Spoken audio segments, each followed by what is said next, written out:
CBS World News brings you the news of the world on Wednesday, June 10th. Once again, Columbia's correspondents are ready to report to you direct by shortwave radio from across the oceans.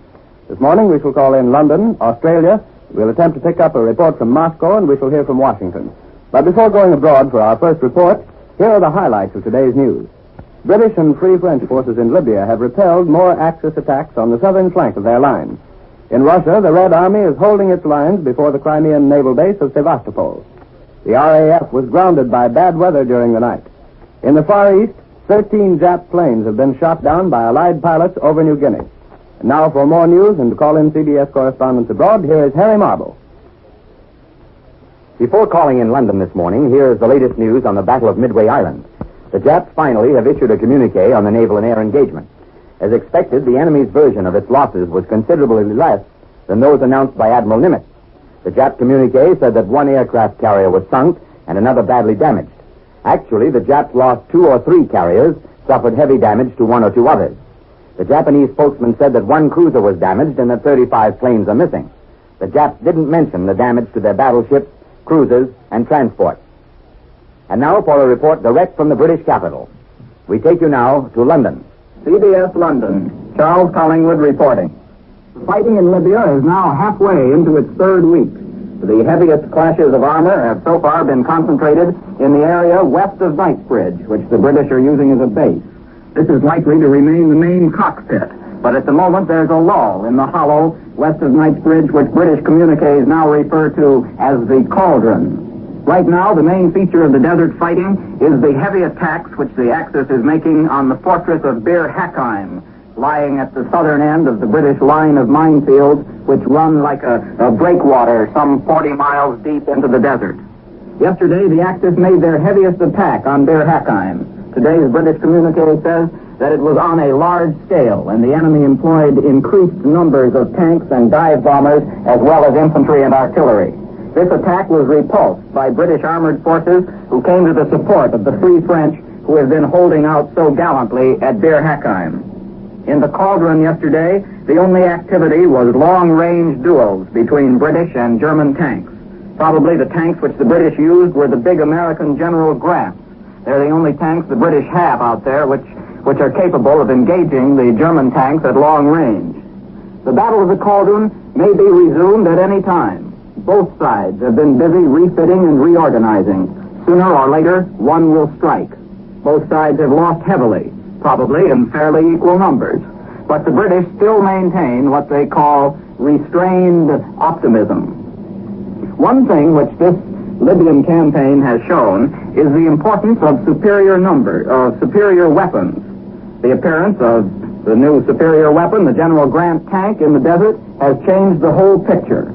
The nature and employment of war material is, of course, a function of the General Staff.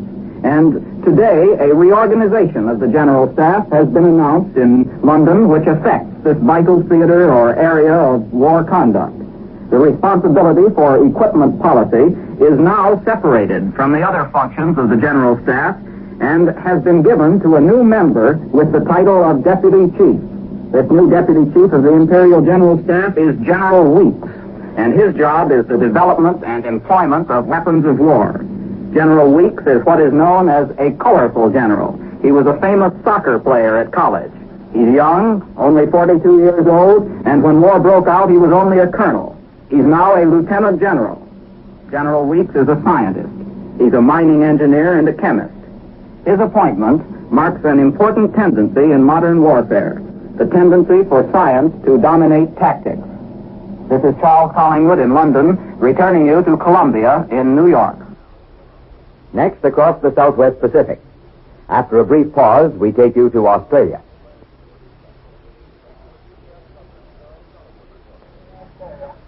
CBS Australia. William J. Dunn reporting. Aerial warfare has flared again on Australia's northern fronts after a lull of nearly a week. And again, it's the Allied Air Force which developed the initiative, carrying the attack to the enemy. The Japanese have not struck a major blow by air at an Allied base in this sector since May the 18th, when 49 planes attacked our positions at Port Moresby. And although they lost 13 planes shot down or damaged in yesterday's battle, the Japs were fighting a strictly defensive action over their new... Was William J. Dunn in Australia.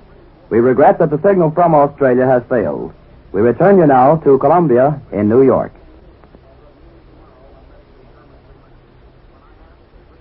Here are the latest Press Association dispatches from the Southwest Pacific. Continuing Mr. Dunn's report, Japanese-occupied areas of New Guinea and Portuguese Timor were fired by General Douglas MacArthur's airmen yesterday, and 13 enemy fighters were destroyed or damaged in combat against the loss of 2 Allied planes. A deck gun attack by a Japanese submarine against an Allied vessel off the southeast coast, probably in the Tasman Sea, was reported to have been unsuccessful. The communique said Japanese installations at Ermera were the targets in an aerial thrust against Timor, which lies northwest of Darwin, and hits were made on motor vehicles and buildings, starting fires. 3 of the Australian Commonwealth's 6 states issued writs against the federal government today to prevent its enforcement of new uniform taxation laws, which they fear would operate to their disadvantage by depriving them of revenues. Victoria, Queensland, and South Australia joined in the fight. They sought an injunction against the Treasurer and Ministers of State of the federal government. And now for a report from the capital of Russia. We take you direct to Moscow.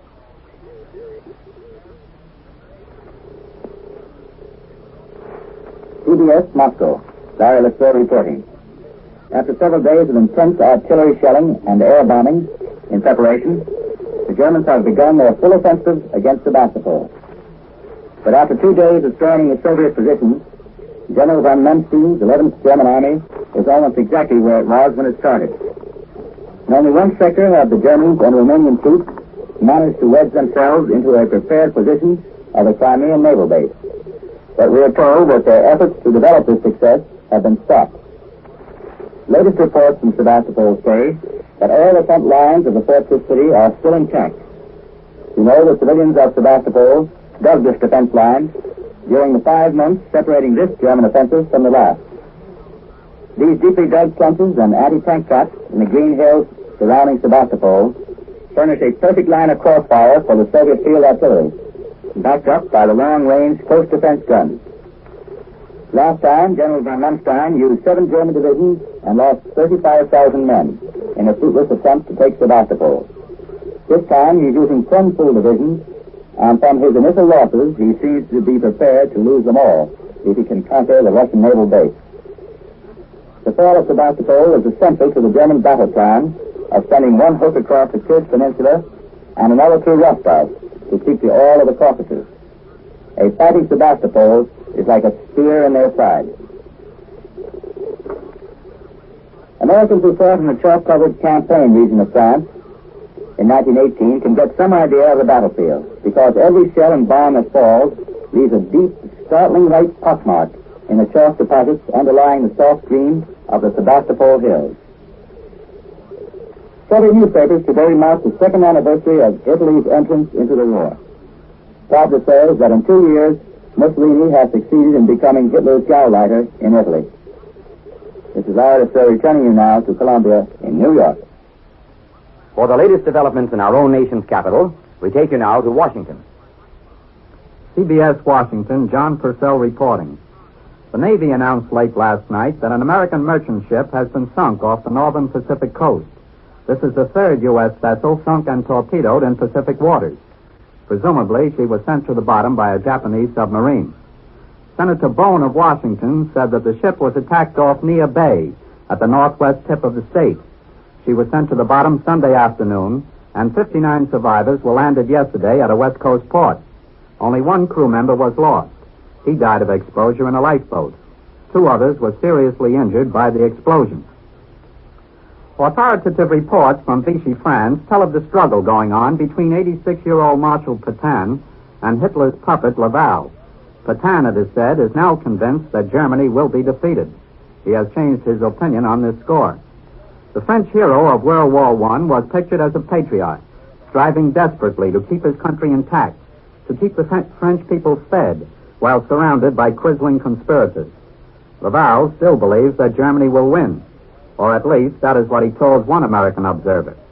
It would be strange indeed if he said anything else, since his lifelong policy of self-aggrandizement now binds him to the doorstep of his German masters. Petain is still highly regarded by his people, this informant said. They realize the difficulties under which he is laboring, but their attitude to Laval is one of increasing hate. Germany holds 1.5 million French war prisoners as hostages, and the Nazis are threatening torture if the French fail to collaborate. Starvation and complete occupation are other weapons that the Germans are holding over the prostrate people. And while the French are praying for an invasion of the continent, their morale is low. Their children are hungry, and the Germans are milking the country dry. These reports further reveal that there is little hope now of a general French revolt. But the opening of a second front would undoubtedly spur the people to widespread rebellion. Hitler is reported to be very reluctant to occupy all of France. That would require the diversion of sorely needed manpower to the army of occupation. And he must be careful not to goad the French into acts of sabotage that would slow up war production in the country. One informant reports that the French people consider the RAF bombings of French industrial centers as justified, even though a number of Frenchmen have been killed as a result. They also disclosed that German soldiers in France are mostly second-line troops. This is John Purcell in Washington, returning you to CBS in New York. On the China front this morning, Japanese drives in Jiangxi and Zhejiang provinces are moving forward under a protective screen of planes. Their objective, according to the Chinese, is to seize the 150-mile middle stretch of a strategic east-west railway still in Chinese hands. The Japs are using a nutcracker technique in this campaign. One strong enemy column is pushing westward in Zhejiang province after bypassing the important rail center of Chuxian, which is still held by the Chinese. The Japs in this sector are meeting stubborn resistance. The latest Chinese figures reveal that 7,000 or 8,000 Japs were killed near Chuxian, which makes a total of at least 18,000 casualties inflicted by the Chinese in that area since last Wednesday. At the western end of the line in Jiangxi, the Japanese have recaptured the city of Chengxiang after receiving 3,000 reinforcements.